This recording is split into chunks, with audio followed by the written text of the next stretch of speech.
Welcome to Sam's Camping Videos and another great edition of Hot Tips. This is a continuation of a special series of hot tips about how to conserve resources in your travel trailer while you're boondocking.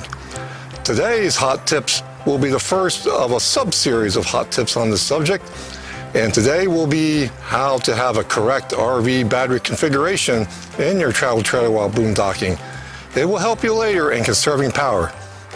So let's get to it. Most travel trailers, when you purchase them from a dealership, they come with one 12-volt battery, and that's because the travel trailer is a 12-volt system. Like this one over here. Now here's a travel trailer parked on the lot where I keep mine, and he's definitely a one battery setup. The first thing that you should really do if you want to conserve your electrical power for your 12-volt system in your travel trailer while you're boondocking is provide it with more power. That way you'll have some space for error or for wastage in electricity. Now, many of us, including me, I started off with a one battery setup, and I was so careful, so worried about using up all the power, because you can't go beyond 50% in an RV battery. You'll destroy that battery if you do, after repeated times doing it like that. So I started bringing along a second battery, and then halfway through my trip I just swap them out. I mean, that worked for a while, but that got to be like a pain in the you-know-where. So I researched the internet, and I found wiring two batteries in parallel will double your capacity. So that's what I did. Now I've come out into the field, and here's my wired setup. It's a doubled RV setup, and they're wired in parallel, not in serial, but in parallel. That's the very important thing. In serial, you'll entirely trash your electrical system. I would get like an expert who knows how to do such things. So wired in parallel, what that gives you is you double the capacity of your RV batteries. For example, if your battery is like 300 amp hours, now you've got a setup where it's 600 amp hours. Cool, isn't it? What this two 12-volt RV batteries wired in parallel gives you is a little margin of error in your usage of electricity. It doesn't mean you can just go whole hog and just waste your electricity all that you want. Future videos in this series will demonstrate how you can save even more. Number one thing though, when you measure your batteries, and you do measure your batteries throughout your trip, right? Because you should do that, is you measure each battery independently. It's best that you turn off your 12-volt system, unwire all your connections so you can get a true reading, and then measure each battery separately. They should be within 3 to 5 points of each other. If they're not, then there's something seriously wrong with your electrical system, with your wiring, or with the batteries themselves.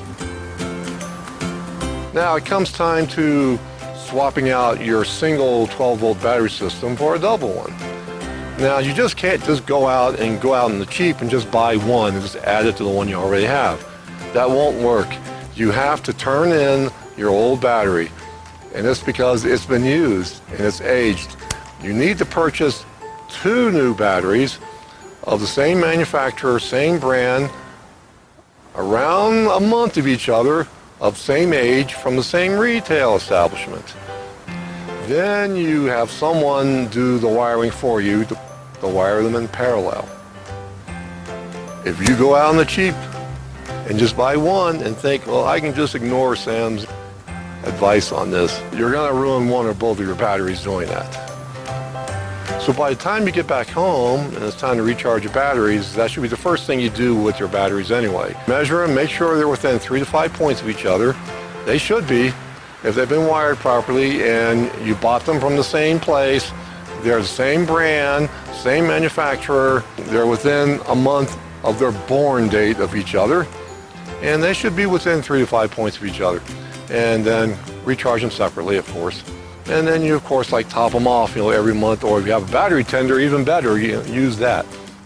So that's the first step that I took, and it should be something that you should consider to take also. And that is, when you want to conserve electricity in your travel trailer, get more of it.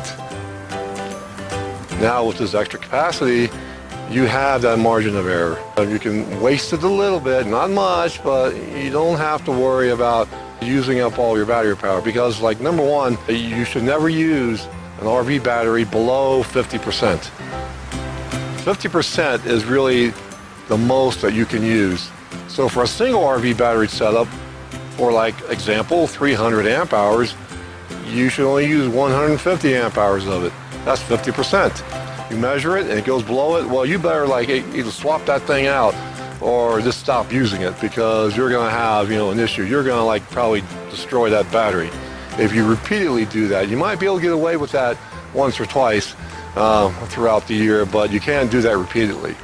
So that's number one. If you stay with a single RV battery, make sure it doesn't go down 50%.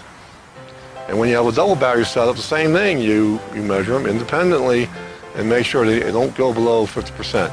But with a double setup, 3 or 4 nights, the most I have ever used an RV battery by the time I got home was 80% each.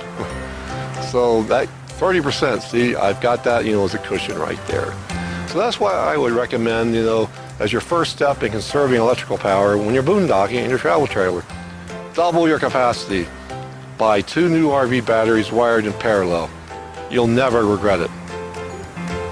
This concludes this video about how to reconfigure your system for a double battery setup wired in parallel.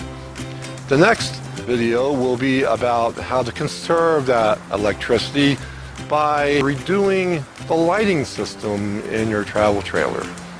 Until then, be safe, have fun. Goodbye.